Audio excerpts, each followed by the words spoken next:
আজকের এই গভীর আলোচনায় স্বাগত। আমরা আজ কোরআন মাজিদের একটা অত্যন্ত গুরুত্বপূর্ণ আয়াত নিয়ে কথা বলবো। হ্যাঁ, আয়াতটি ইসলামের একেবারে মূল ভিত্তিকে তুলে ধরে। ঠিক, আমাদের আলোচনার কেন্দ্রে থাকছে সূরা আল বাকারা, আয়াত নম্বর ১৬৩। আমরা চেষ্টা করব এর অর্থ, মূল শিক্ষা আর আজকের দিনের এর প্রাসঙ্গিকতা বুঝতে। অবশ্যই এই আয়াতটি তো ইসলামের মৌলিক আকিদা, মানে তাওহীদ বা আল্লাহর একত্ববাদের এক অত্যন্ত শক্তিশালী ঘোষণা। বলা যায় পুরো ইসলামিক বিশ্বাসের সারমর্ম। তাহলে আয়াতটি হল সূরা আল বাকারা, আয়াত ১৬৩। যদি একটু তেলাওয়াত করে শোনাতেন। নিশ্চয়ই, আয়াতটি হল ওয়া ইলাহুকুম ইলাহুম ওয়াহেদ লা ইলাহা ইল্লা হুয়ার রহমানুর রাহিম। এর বাংলা অর্থটা তাহলে দাঁড়াচ্ছে, আর তোমাদের উপাস্য একমাত্র উপাস্য, তিনি ব্যতীত অন্য কোনো উপাস্য নেই, তিনি পরম দয়ালু, অতিশয় করুণাময়। বাহ! কথাগুলো সহজ শোনালেও এর গভীরতা নিশ্চয়ই অনেক। অবশ্যই। এই আয়াতের মূল শিক্ষাটা আসলে কি, যদি একটু বুঝিয়ে বলেন? দেখুন, এর মূল শিক্ষা কয়েকটি দিকে। মানে প্রথম এবং প্রধান বিষয় হল আল্লাহ এক ও অদ্বিতীয়। এটাই তাওহীদ। তার কোনো শরিক বা অংশীদার নেই। আচ্ছা। দ্বিতীয়ত, এই যে একক সত্তা, তিনি হলেন আর রহমান ও আর রহিম, মানে পরম দয়ালু এবং চিরন্তন করুণাময়। হুম। এর অর্থ হল সকল করুণা আর অস্তিত্বের উৎস কিন্তু তিনি। আর ঠিক এই কারণে অন্য কিছুর উপাসনা করা, মানে শির্ক, যাকে বলে আল্লাহর সাথে কাউকে অংশীদার করা, সেটা ইসলামের সবচেয়ে বড় অপরাধ হিসেবে দেখা হয়। ঠিক। তাওহীদের এই ঘোষণাটা শুধু কোনো তথ্যকথা নয়, বুঝলেন? এটা মানুষের মুক্তি আর প্রশান্তির মূল ভিত্তি। বোঝা গেল। আচ্ছা, এই আয়াতটি নাজিলের প্রেক্ষাপটটা কি ছিল? মানে ঠিক কোন পরিস্থিতিতে এই ঘোষণাটা এসেছিল? ওহো, এটা একটা খুব ভালো প্রশ্ন। দেখুন, মক্কার তৎকালীন সমাজ, তারা তো বহু দেব-দেবীর উপাসনায় লিপ্ত ছিল। হ্যাঁ, অনেক মূর্তি পূজা করত। ঠিক, তারা বিভিন্ন মূর্তিকে মনে করত স্রষ্টার অংশীদার। তো তাদের এই বহুত্ববাদী যে ধারণা, সেটাকে সরাসরি চ্যালেঞ্জ করে এই আয়াত নাজিল হয়। আল্লাহ এখানে খুব পরিষ্কার করে জানিয়ে দিচ্ছেন, উপাসনার যোগ্য সত্তা অনেক নয়, কেবল একজনই। একেবারে সরাসরি ঘোষণা। হ্যাঁ, এটা ছিল সেই সময়ের যে প্রচলিত বিশ্বাস, তার মূলে একটা বড় আঘাত। আর এ কারণেই এই আয়াত ইসলামের একেবারে গোড়ার দিকের এবং মৌলিক স্তম্ভগুলোর একটা। আয়াতের প্রথম অংশটা ওয়াইলাহুকুম ইলাহু ওয়াহেদ, মানে তোমাদের উপাস্য একজনই, এটা যেন এক ধাক্কায় সব বহুত্ববাদী ধারণাকে বাতিল করে দিচ্ছে। একদম ঠিক তাই। আর এর পরের অংশ লা ইলাহা ইল্লা হুয়া, তিনি ছাড়া আর কোনো উপাস্য নেই, এটা ওই একত্বের ধারণাকে আরও বেশি জোরালো, আরও সুদৃঢ় করে তোলে। আচ্ছা। এটা তো আসলে ইসলামের যে মূল কালিমা লা ইলাহা ইল্লাল্লাহ, তারই প্রতিধ্বনি। মানে আল্লাহ ছাড়া আর কোনো ইলাহ নেই, কেবল তিনিই উপাসনার যোগ্য। আর শেষে যে তার দুটো গুণের কথা বলা হলো, আর রাহমানুর রাহিম, পরম দয়ালু, অতিশয় করুণাময়। তাওহীদের ঘোষণার সাথে এই দয়ার উল্লেখের বিশেষত্বটা কি? এটা কি তাওহীদের ধারণাকে বুঝতে কোনোভাবে সাহায্য করে? খুব গুরুত্বপূর্ণ একটা পয়েন্ট তুলেছেন। এখানে বোঝানো হচ্ছে যে সেই একক উপাস্য, তিনি কিন্তু কোনো কঠোর বা ধরাছোঁয়ার বাইরের কেউ নন। হুম। বরং তিনি অসীম দয়ালু, করুণাময়।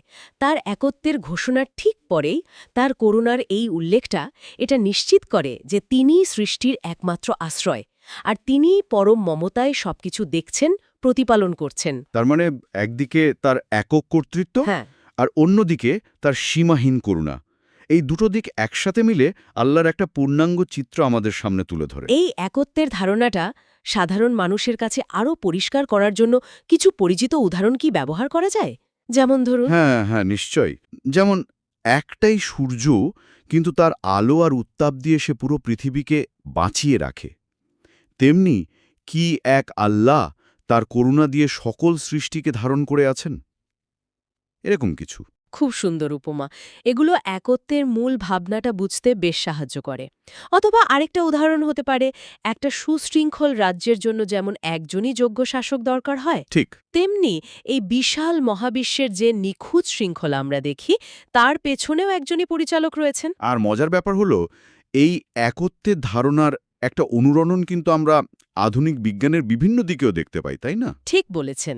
যেমন ধরুন, জ্যোতির্বিজ্ঞানীরা যখন মহাবিশ্বের বিশালতা আর এর সুশৃঙ্খল নিয়মকানুন দেখেন, মানে গ্রহ নক্ষত্রের গতি, গ্যালাক্সির গঠন, এসব কিছু, হ্যাঁ, তখন অনেক বিজ্ঞানী মনে করেন এর পেছনে একটা একক নিয়ন্ত্রণ বা একটা একক সিস্টেম কাজ করছে। এটা এক্স্যাক্টলি। একটা বিশাল পরিকল্পনার অংশ মনে হয়। পদার্থবিজ্ঞান বা জীববিজ্ঞানের ক্ষেত্রেও কি এমন কিছু দেখা যায়? হ্যাঁ, অবশ্যই।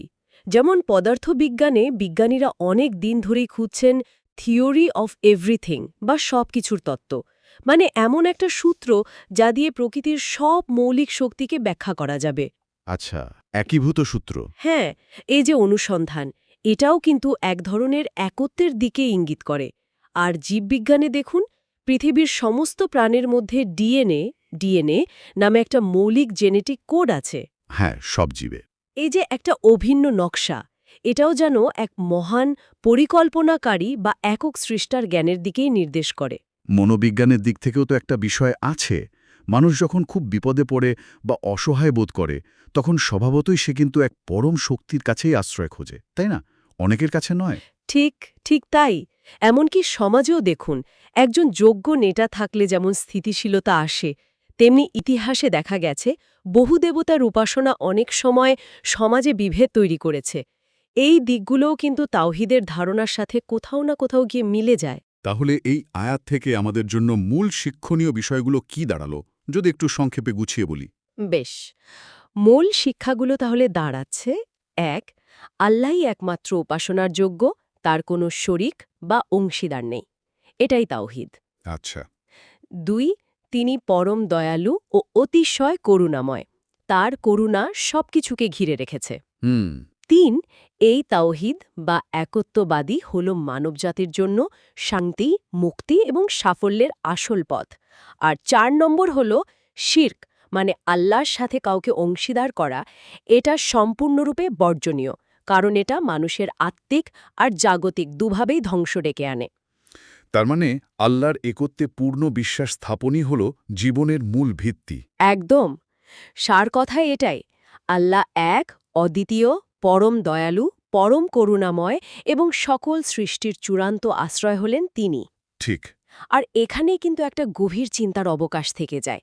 মানে যদি কেউ পরম সত্তার এই যে নিরঙ্কুশ একত্ব আর তার যে অসীম করুণা, এই দুটো বিষয়কে সত্যি হৃদয় দিয়ে উপলব্ধি করতে পারে, হ্যাঁ। তাহলে এই মহাবিশ্ব আর তাতে নিজের এই ক্ষুদ্র অবস্থান সম্পর্কে তার যে প্রচলিত ধারণা, সেটা কতটা বদলে যেতে পারে, এটা কিন্তু সত্যি ভাবনার বিষয়।